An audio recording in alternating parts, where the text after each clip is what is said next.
কবরস্থান এমন একটি স্থান যেখানে মানুষ মৃত্যুর পর দাফন করা হয়। এটি প্রায়শই নীরবতা, শোক এবং বিশ্রামের প্রতীক। তবে কবরস্থানের সাথে অদ্ভুত ও ভয়ঙ্কর ঘটনাগুলোর প্রকল্প লোকমুখে পরিচালিত, যা কখনো কখনো কল্পনার জন্ম দেয় এবং কখনো বাস্তবতা প্রভাবিত করে।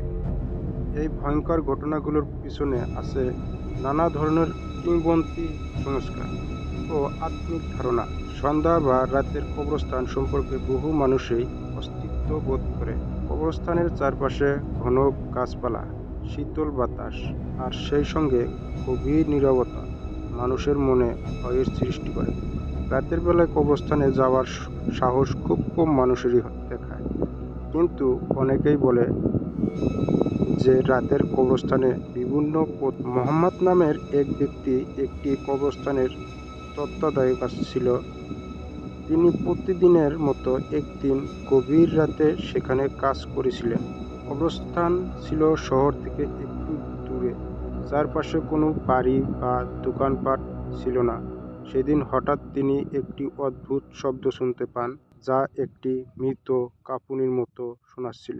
তিনি প্রথম গুরুত্ব দেননি, ভেবেছিলেন এটি হয়তো বাতাসের শব্দ, কিন্তু শব্দটা ধীরে ধীরে বাড়তে থাকে আর তাতে শীতল অনুভূতি হয়। মোহাম্মদ সন্ত্রস্ত হয়ে ওঠেন এবং তাড়াতাড়ি কবরস্থানের গেট বন্ধ করে বাড়ির পথে রওনা হন। পরের দিনও তিনি সেখানে কিছু অস্বাভাবিক বিষয় লক্ষ্য করেন। কিছু কবরের মাটি যেন নিজে নিজেই নড়ছিল। তিনি ভয়ে কিছুদিন সেখানে কাজ বন্ধ করে দেন।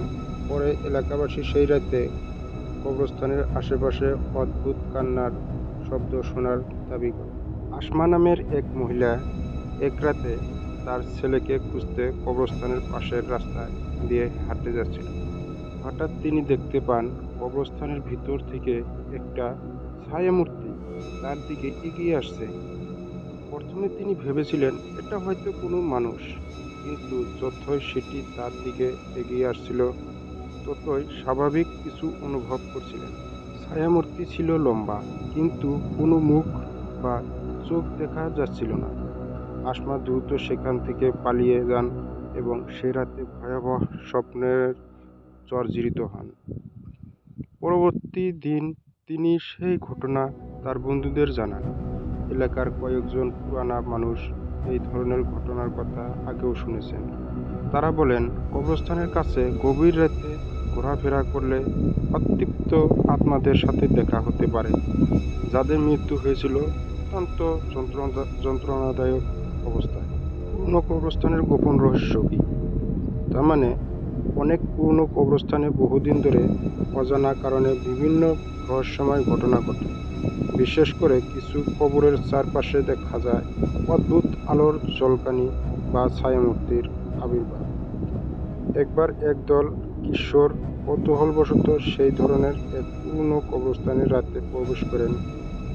তারা সেখানে কিছু পুরনো কবরের উপরে অদ্ভুত দাগ দেখতে পায়, যা রক্তের মতো লাল। সেই রাতে তারা শুনতে পায় একটি নৃশংস নারীর কান্নার আওয়াজ। ভয়ে তারা দৌড়ে সেখান থেকে পালিয়ে আসে, কিন্তু সেই রাত থেকেই তাদের মধ্যে একজন প্রতিদিন রাতে ঘুমের মধ্যে চিৎকার করতে থাকে।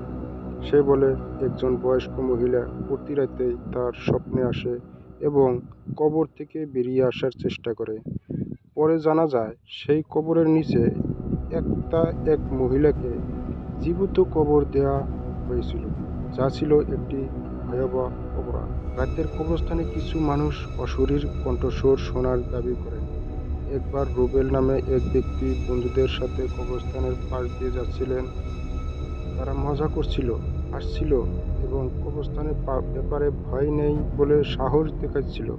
হঠাৎ করেই তারা শুনতে পেল একটি গভীর কণ্ঠস্বর, যা বলছিল, তোমরা হাসছো, কিন্তু মৃত্যুর পর এই হাসি থাকবে না। সেই ভয়ানক কণ্ঠস্বর শুনে তারা হতবাক হয়ে যায় এবং দৌড়াতে শুরু করে। তাদের দাবি সেই কণ্ঠস্বর কোনো মানুষের হতে পারে না, কারণ আশেপাশে তখন কেউ ছিল না।